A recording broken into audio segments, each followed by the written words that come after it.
Hey guys, it's Quickie Baby, and I'm bringing you something quite exciting today. I'm bringing you a gameplay preview of the 112. Now this tank for some reason was just released on Monday night. I managed to get my hands on it. I played a load of games in it already, and I'm going to try and get you everything that you need to know about this tank right now. So in a nutshell, this tank is very important to the game because currently one of the best money makers is the IS-6. The 112 is very important because it seems to cover up quite a few of the weaknesses of the IS-6. So if you like the kind of playstyle you get in the IS-6 but you're frustrated by the lack of penetration and the fact that your turret is a giant weak point, then definitely stay tuned. The 112 is looking like it might be your kind of a tank. Now one of the important things about this tank is it does get preferential matchmaking. I was unable to meet any tier 10 tanks with this. That's very important and one of the reasons why the IS-6 is a very competitive money maker. If the IS-6 was able to meet tier 10 tanks, it would be completely outperformed by the Lurbe and the T-34. But because the IS-6 can never meet tier 10s, that makes the gun,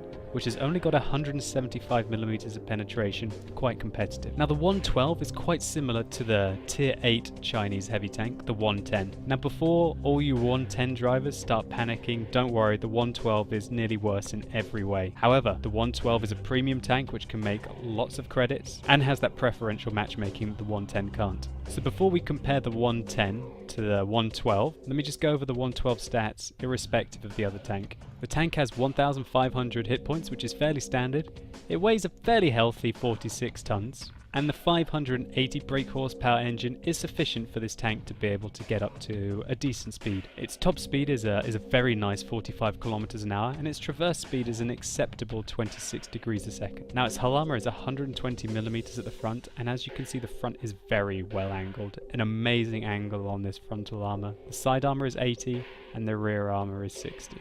One thing I will say is this tank is very long, and when catching the side profile it is fairly easy to hit it and penetrate it, even with such derpy guns as I've been using on this 112. Now the view range on this tank is excellent, it's 380 meters. When you compare this for example to the IS-3, this is very significant. It has 30 meters view range over the IS-3. Now the 112's turret traverse is only 26 degrees a second, so be careful. You might find it hard to turn your tracks and turn your turret in time to try and engage the enemy if they try and surround you. And its signal range is much lower than, for example, the 110 at only 600 meters. So don't get too far away from your friends or you will be falling out of radio contact with them. Now to talk about the gun of this tank. The gun is 122mm. It fires 4.55 rounds a minute with only 175mm of penetration, but 390 alpha damage. Now the accuracy is an awful 0.46 and the aim time is an awful 0.34. Now the terrible penetration of this tank can be covered up by loading heat rounds. As you can see here, they are very expensive, being nearly 5 times more expensive than your regular rounds. But they do come with an absolutely game-changing 250mm of penetration. Now many of you guys who do drive IS-6s will know that that's probably the main weakness about the IS-6, is the fact that its gun, even when loading premium ammunition, only has 217mm of penetration. Comparing the guns on the IS-6 and the 112 here, we can see that the 112 has significantly lower DPM, firing 0.58 less rounds a minute, but its penetration with its premium rounds is significantly higher, 33mm, and that makes a huge difference. Whereas the IS-6, even when firing premium rounds, can barely penetrate the front of quite a few other tier 8 heavy tanks. With the heat rounds of 250mm of penetration, you're going to be able to go through most of them very reliably with the 112. But of course you're going to have to pay for it. Still, as you are playing a heavy tank, if you do penetrate the heat rounds, you're likely to break even or still make money. If you do bounce them though, you're gonna run out of money very quickly, and because you're playing a premium tank, it's likely that that's the reason why you want to be playing the tank, is to make money. And the tank can use vert stabs, rammer, and vents, which is fairly standard, and that's very relevant considering that the aim time on this tank is 3.4. So when we compare this tank directly to the 110, we can see here that when the 110 uses the 122mm cannon, it fires nearly an extra half a round a minute, but the rest of the stats are completely the same. So basically the 112 has 10% lower DPM than the 110 would if it chose to use the 122mm. However, most 110 drivers will use the 100mm, which allows them to penetrate much more reliably with regular rounds and have the extra penetration better accuracy and improved aim time with the APCR rounds as well. I'd say the 110 is a better tank in nearly every regard, but the 112 is a premium, and that's the reason why you'll be playing it. So without further ado, let's take a look at some gameplay. So here we go, guys. We're playing the 112 on Arctic region. I'm going to skip through the first few minutes of the game so we can get straight to the action and so we can test out this fabulous 112. Okay, so here we go. I make a bit of a mistake here right at the start of the game. I realize, why am I trying to snipe in a tank that only has 175mm of penetration at a bunch of tanks? That's really not a very clever idea. But here we go, we got a chance at the side. I swear that went right through the enemy tank, but I was lagging quite hard in this game, so what are we going to do? But anyway, oh my word, wow, the enemies are playing aggressive. This is a test server after all. They want to do some testing, I want to do some testing, let's go! And there's our first shot of the game, 361 damage. I'm trying to reverse up and keep my frontal armor to the enemies. They don't seem to want to fire at the front of my tank. That one did. Unfortunately, we bounce. I decide to load some heat.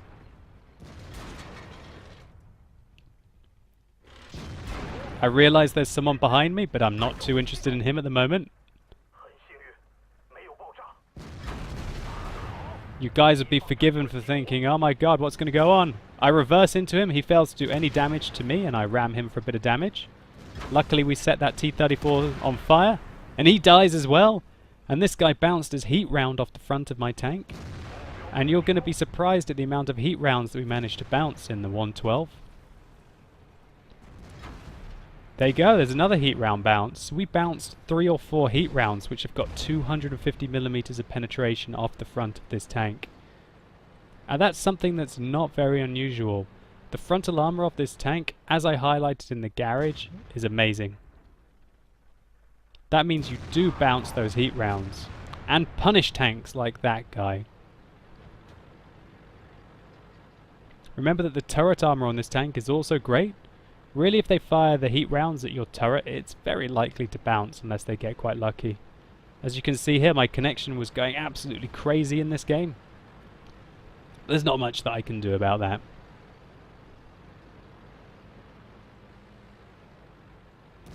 So we're going to keep the aggression up. We're using our excellent top speed and engine power to get into position. And brutalize our opponents. Absolutely brutalize them. Such is the nature of the 122mm. So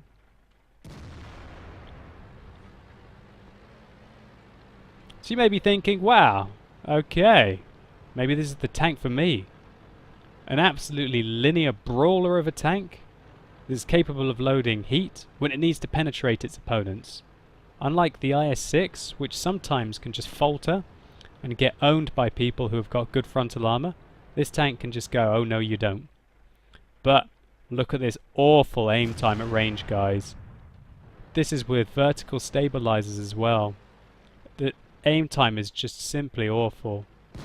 I gave lead to the tank there, and it was the mistake. He slowed down, and we only tracked him. We go for the kill again now, and we try and give lead to the tank again, and our gunner fires significantly to the left. Remember, this tank has got 0.46 accuracy at 100 meters, which mean that you're going to struggle to be able to snipe the enemy at this kind of range. I wanted to go and help the T-34-3 there, but he got himself into a bit of trouble. And oh god, we got a Tiger II coming down towards us. I penetrate him and track him, but it was not enough. He managed to pen our frontal armor, and that's all she wrote for the 112. So here we can see that we managed to get 1,670 experience for that defeat and 95,000 credits. You may be going, how did you manage to get that much experience for a defeat? Well, if you haven't watched my other videos, please do so. You're missing out, and it would have been explained to you.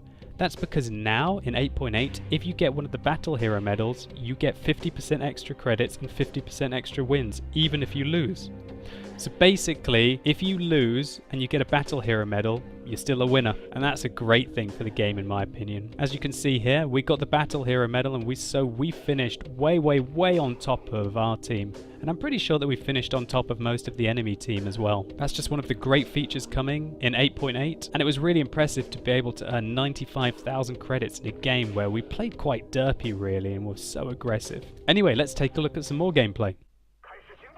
Okay, so now we're playing on Lakeville. I'm hopefully going to showcase some more of the 112 for you, because one helping of gameplay was not enough. It's going to skip the battle here a little bit, getting into position, and immediately you can see that we have fairly good gun depression in this tank. We're trying to aim down on the upper plate of the T-34-3, but we can see there with our regular rounds, it's very hard to penetrate him. But one thing I will highlight immediately, the reason why I've taken this position here, and specifically why I'm trying to show this replay to you, is that, I'm sorry, these national voices are still hilarious, but this tank has got gun depression. It's got fairly good gun depression. It's not incredible, but it's really good. And it allows you to go fairly hull down in this tank in some positions, and really use the upper plate and the turret armor of this tank to remain quite strong. Unfortunately, we get penned very interestingly here. I'm going to pause this for a second. That shot went up into this part of the tank, and I wouldn't have thought that that would be a part of the tank that would damage it. But it looks like this part of the tank here counts as full damage. But oh well, let's continue. I'm trying to go hull down, use my excellent turret armor and my great upper plate on this tank to try and mitigate as much damage as I can. Just trying to do as much as I can to the enemy. I've yet to load a heat round. We managed to penetrate our fourth shell there. Aiming down on the upper plates of the T-34-3 means that we can really start to punish them. Here we go, we're looking for that shot. We have it! And he is indeed out, thank you there. Okay, so we're going to try and keep pushing. We're still trying to keep our armor as well angled as we can. Going to go here and try and snipe at a T-28, which generally isn't the best idea in a 112. Your aim time is pretty awful at range, and your accuracy is pretty awful as well. I realise that my camera is freaking out, guys. It's really late and I don't have time to fix it, so apologies for that. This tank just came out and I'm staying up late to try and get it for you in review form. There we can see the fantastic alpha damage, able to beast the sides of that 112. And our team is cleaning up this town, absolutely cleaning it up.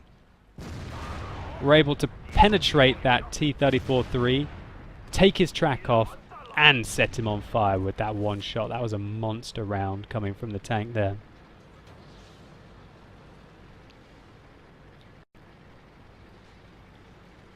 We can see the traverse speed on this tank is not epic, which means that it does get slowed down a bit while trying to traverse corners, as you can see here. However, it does get around fairly quickly. It's not like terrible heavy pace. Here we go, we're trying to aim for the side of this T-28. We can see the horrific aim time. I decide to try and fire the shot clutch, and it manages to go in. And wow, that's all she wrote for the enemy team. Again, this replay specifically highlighted the fact that this tank has got fantastic frontal armor, even when the enemies are firing heat at you. And it also showcased that the gun depression on this tank means that it can be quite effective at range. So let's take a quick look at some post-game stats. So interestingly, we've got less experience in this game than we did in the other game, but we still got our Mastery 2 badge. So we can see we're able to get 88,000 credits and 1,524 experience for that game. This really shows you how great this tank is at making money, and that's probably why you're going to be buying it. You're going to be buying this tank for making money and for having preferential matchmaking. And as you guys have been shown in the last two replays, you can have high explosive intense games which didn't really require that much skill and still make a lot of credits. We're able to do just shy of 2,300 damage there, pick up 3 kills and nearly finish top on experience.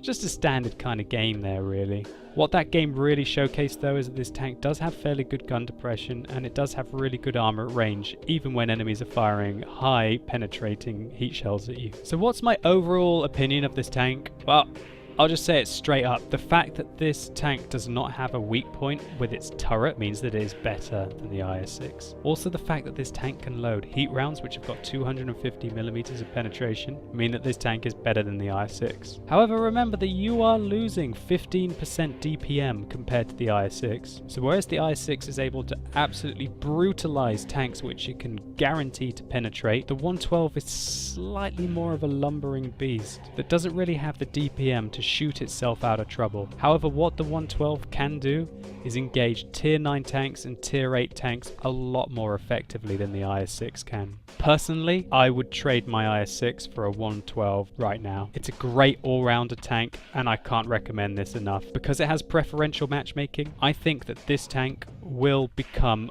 my recommended tier 8 premium tank in the game. I think if you're going to own one tier 8 premium tank, I think it should be the 112. However, remember that this is the first test and things do change. This tank might be nerfed, it might be even buffed slightly. We don't know, but in its current state, it will become my favorite tier 8 premium tank in the game just for making money. And the fact that I can still carry the games by loading those premium rounds. As an example, when an IS-6 engages an ST-1 or an E-75, there's nothing that it can do, even if it fires premium rounds. It has to snipe for cupolas, for example. The 112, if it fires those heat rounds, it's going to be able to go through the front of the E-75 at range. And it's going to be able to make piecemeal of the ST-1's lower plate. Again, I fully recommend this tank. I'm hopefully going to pick one up on the live servers. And I think I will use this and alternate it with my IS-6 to make rapid money. So guys, I hope you've appreciated this gameplay preview. I stayed up really late to get it for you, and I'm going to release it fairly quickly, so thank you so much for checking it out. If you've enjoyed it, I'd really appreciate it if you rate it down below, and tell me what you think about this tank. Do you think it's a really great tank? Are you going to pick up one? Would you replace any of your tier 8 premium tanks with this absolute beast? If this is your first time watching my videos, then why not think about subscribing? As always guys, thank you so much for tuning in. You've been epic, and hopefully I'll see you soon.